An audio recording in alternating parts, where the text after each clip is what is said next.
ప్రజలంతా అప్రమత్తంగా ఉండాలి. మళ్ళా కొత్త నాటకాలతో కూడా వస్తారు. నేను మారిపోయాను, తప్పు జరిగింది, క్షమించండి అని మళ్ళీ ఈసారి వస్తారు. ఈసారి వస్తే గొడ్డలితో పాటు గొడ్డలి ప్లస్ తీసుకొచ్చి మిమ్మల్ని ఫినిష్ చేసే ప్రమాదం కూడా ఉంది అని చంద్రబాబు నాయుడు గారు మాట్లాడారు. అదే సమయంలో ఎప్పటికప్పుడు అప్రమత్తంగా ఉండమని కొత్త నాటకాలతో కూడా వస్తారు. మళ్ళీ నేను మారిపోయా, తప్పు జరిగిపోయింది, మళ్ళా క్షమించండి, ఇంకోసారి మళ్ళీ మిమ్మల్ని అందరినీ గొడ్డలి కాకపోతే ఈసారి గొడ్డలి ప్లస్ తీసుకొచ్చి మిమ్మల్ని ఫినిష్ చేస్తారని చెప్పేవి ప్రమాదం ఉంటుంది. జాగ్రత్తగా ఉండండి.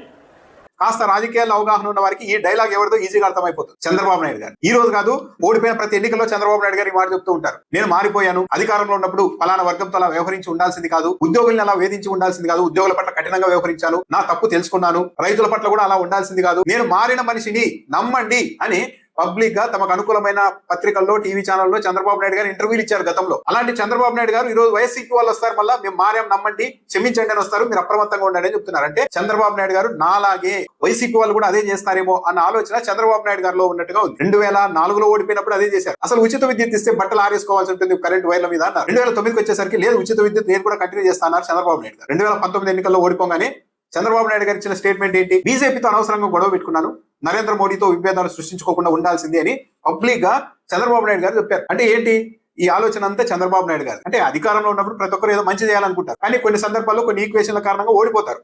కానీ ఓడిపోగానే నేను నిజంగానే తప్పు చేశాను, మళ్ళా తప్పు చేయను, నేను మారిన మనిషిని అని చంద్రబాబు నాయుడు గారు చెప్పినన్ని సార్లు పబ్లిక్ కి క్షమాపణ ఎవరు చెప్పలేదు. కానీ వైసీపీ వాళ్ళు అలా చేస్తారేమో అని ఈరోజు చంద్రబాబు నాయుడు గారు కంగారు పడుతున్నారు.